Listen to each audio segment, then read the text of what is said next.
Diancam KKB, 14 dokter, perawat, dan bidan dievakuasi ke Sorong. Melansir dari indopos.co.id, Kementerian Kesehatan Kemenkes bersama pemerintah daerah Pemda dan aparat setempat mengevakuasi 14 orang tenaga kesehatan nakes di Kabupaten Tambrau, Papua Barat ke ibu kota Provinsi Sorong setelah terjadi ancaman keamanan kelompok kriminal bersenjata KKB Papua.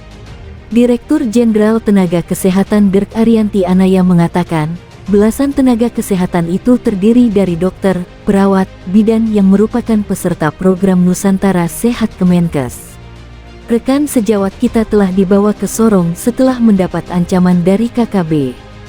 Terima kasih kami ucapkan kepada Pemda dan aparat setempat yang dengan sigap membantu evakuasi, kata Arianti dalam keterangannya, Sabtu, tanggal 10 Juni tahun 2023. Program Nusantara Sehat merupakan program intervensi dari Kemenkes untuk membangun kesehatan terintegrasi yang mencakup aspek preventif, promotif, dan kuratif melalui penugasan khusus.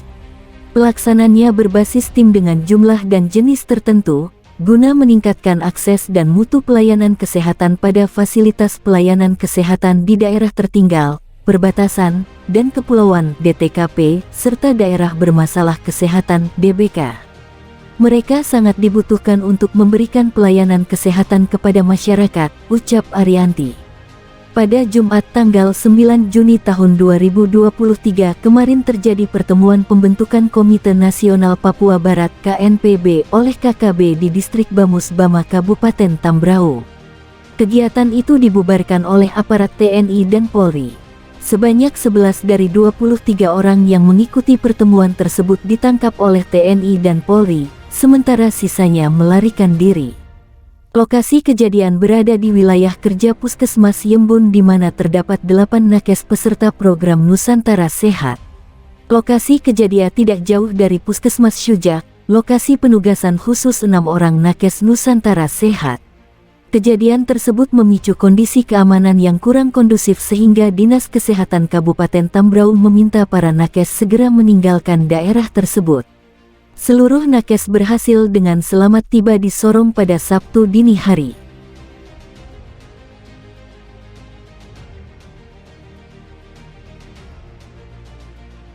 Egyanus Kogoya disebut enggan buka pintu negosiasi pembebasan pilot Susi Air.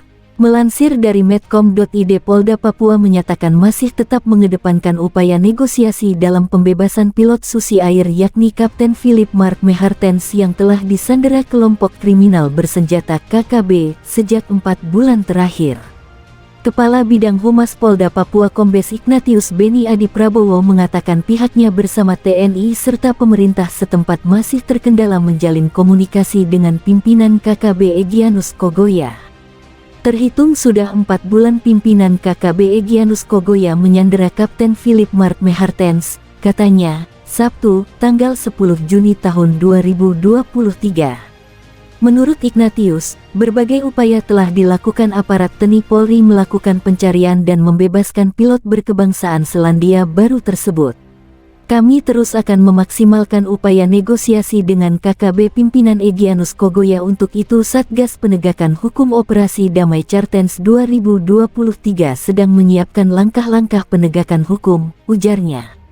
Dia menjelaskan yang menjadi hambatan adalah kelompok Egyanus Kogoya susah membuka komunikasi untuk mau bernegosiasi dan ini menjadi alotnya proses sehingga berlarut-larut. Namun, kami yakin dan percaya dan terus tetap mengedepankan proses negosiasi untuk pembebasan pilot Susi Air ini, imbuhnya. Dia menambahkan berdasarkan data kepolisian Polda Papua pilot Kapten Philip masih berada di Kabupaten Nduga, Papua Pegunungan. Kami berharap KKB tetap membuka ruang negosiasi agar pilot Susi Air dibebaskan dengan selamat, ucapnya berharap. Pilot Susi Air Kapten Philip Mark Mehartens disandera sejak tanggal 7 Februari lalu, setelah KKB melakukan aksi pembakaran pesawat Susi Air di Bandara Paro, Kabupaten Nduga, Papua Pegunungan.